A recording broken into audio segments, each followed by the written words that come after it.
number in your mind, I will try to deliver it. I'll try my best to deliver it. I like to try to meet what your expectation is. So tell them, ask them for their number. If they say 10 times or 12 times, it just don't waste your time. If they say 6, okay. Ideally, they should say 3 or 4. They should tell you 3 or 4. If it's a $20 million company and they're asking for 6, okay, fine, we'll talk about it.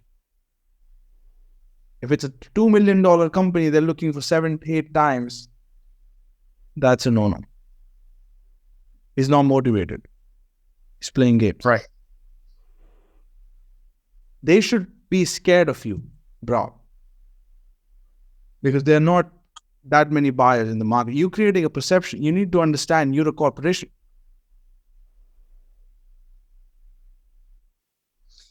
And what about the finest details about this kind of perception? For instance, KPMG asked me for the name of the company, the legal name of the company that in Mexico it's called moral person, like is the company name registered at the local authorities. And I respond to them that it depends on the finance structure. It depends how we're going to engage each one of the deals, and that's how we are going to constitute or how we're going to create our company. But this is my managing partner contact info, and that was enough for them. That was enough. That was okay. It made sense. So for the NDA, for example, when they ask for the name of the company, I mean the legal name of the company as incorporated or something similar in Mexico, I can use the same story, right? That it depends how we're going to create the company legally in terms of the finance structure. I would suggest, bro, that you form a cheap company with the same name. Just a cheap company. Any the cheapest one, whatever is the cheapest company name, like anything. And you name it, like you name, like, for example, the name of my company is Vital Gates. So I could use Vital Gates Investments. And I form the company and I pay, like, I don't know how much it is to form a company in Mexico, but I don't think it's going to be a lot. Just form some cheap company to structure documents. So if it's $100, $200, $300, $400, do it. Or you could structure a holding company. You just speak to your board, speak to law firms, speak to like 20, 30 people, tell them that you're going to finance the deal with debt, speak to your lawyers and say what would be an ideal entity structure. Like I structured the entity, I took a risk. But in Dubai, there are only 2 structures possible. You could only do it 2 ways. So I just picked one. It was safe for me. How is the legal structure in Mexico? You need to check. But as a safe guideline, if they ask you for your license, you could form a company that's like very cheapest and just form it and name it Phoenix. And then you have a company. You can just structure NDAs. All right. And do I have to ask for the board members to sign as shareholders or not? Right. You're going to have 100% of the company, and at the shareholders meeting, you will divide the shares. And even when you form the holding company, when you find out what company you need to form, You will be the 100% of the owner, and then the board meeting will happen and you will distribute the shares. Okay, maybe to begin with, I can form with because here in Mexico, I cannot be the 100% owner. I have to be at most 99%. So I can give the 1% to my wife, or maybe to Gary, our chairman. Give it to your What wife. do you suggest? All right. Okay. Okay, and just use the same name as your if you're planning to do holdings in your actual company, do investments. If you're planning to do investments, then do holding. So like, it's along the similar lines. Or you could just do Phoenix. I don't know, but can keep the name similar. So now our name is Phoenix Holding. So you do Phoenix Investments. All right. Okay. So then you have like a dummy company right now. If it's too cheap, go for it. Don't think about it. If it's expensive, like $10,000 or something, or $5,000, I don't know, $2,000, then you better find out what structure would be ideal and just you incorporate it as the holding company. Something that's credible, something that has good features in it, and what's the best option. You can start researching on that now. Right. Or you could tell them that we are in the pre-startup phase and we're in the pre-formation phase, and this is what,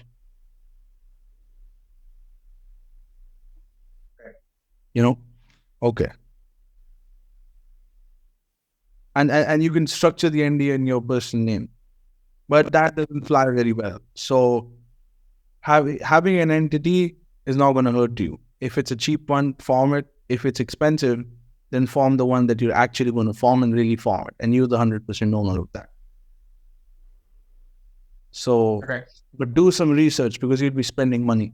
Speak to a lot of lawyers, law firms, ask the law firms, they'll tell you. This is the activity, what type of structure do we need to,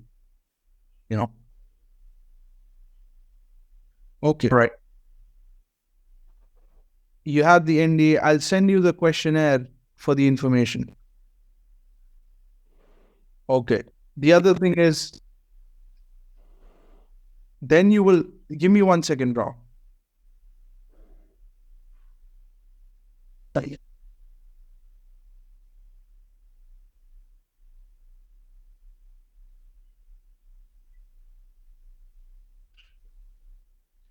Okay. You will gather the information, bro, and then you will go to your board. With this memorandum that you told me.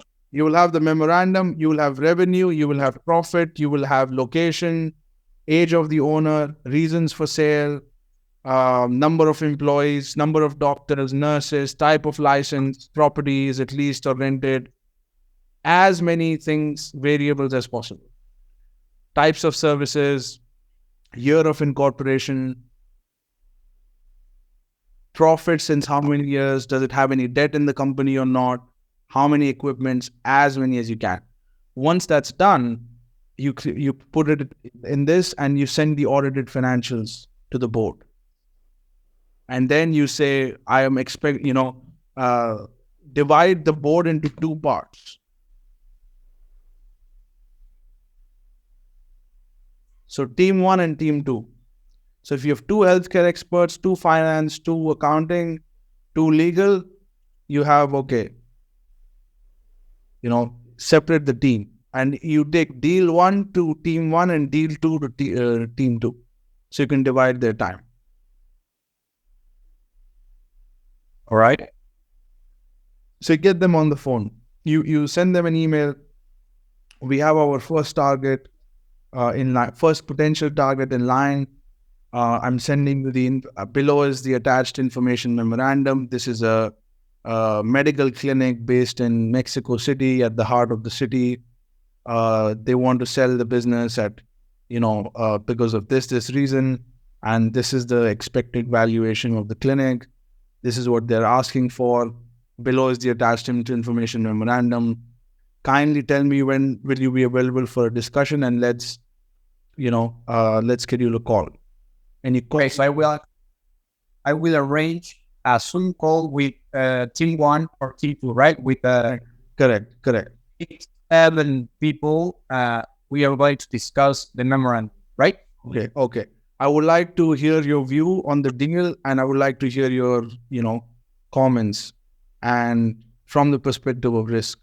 Our objective is to remove the risk from the deal and make the deal bulletproof and structure a deal that can be financed by the banks and ultimately fulfill our purpose of building a profitable group.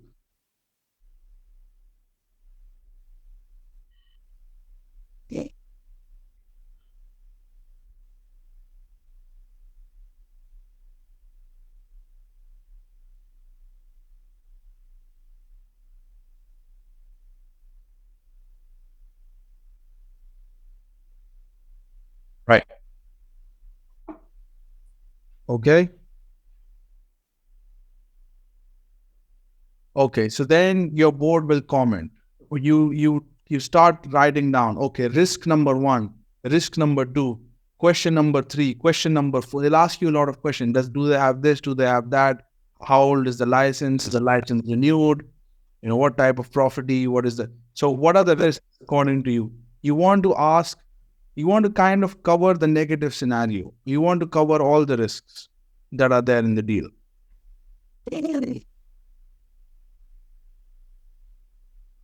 This is risk and compliance. Is the lease signed? Who is the owner? Whose name the company is in? Do they have bank statements? They'll ask you all types of things. You just write those questions down. And they will tell you, okay, what happens if the owner dies? What happens if the owner sells you and leaves the business? How do we protect that scenario? What about this? What about... So they'll create scenarios. You call the scenario planning. So basically, you paint all the potential scenarios and you cover them in your deal terms. And you structure a deal. So you could do 60-40, and then out of the 60%, you say we'll give you 50% upfront cash and 50% we'll give you over 3-4 years. So if 60% was 2 million, you'll give 1 million right now and 1 million from the cash flow. And then 40% at the exit. You want to lock the owner in. So they will, your financial person will tell you all kinds of tricks. Let me ask you a question about money. When we talk about these terms with the motivated seller,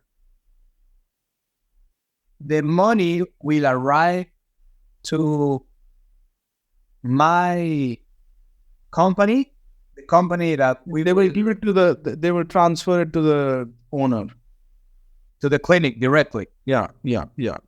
So the bank will transfer the money to the clinic or to the target clinic or hospital, and then from the bank account of that target, we will pay the 100% of the 60% or the 50% of the 60%, right? From the target company that we're going to acquire, there is where the money will transfer the money. Yes.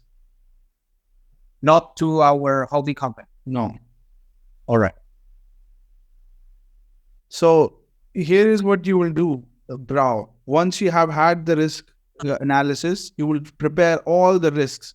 You will make notes of the meeting on your computer, and you will compile that. And with the information memorandum, you will write down risks, scenarios. And then you will compile that and you will send it to your board members.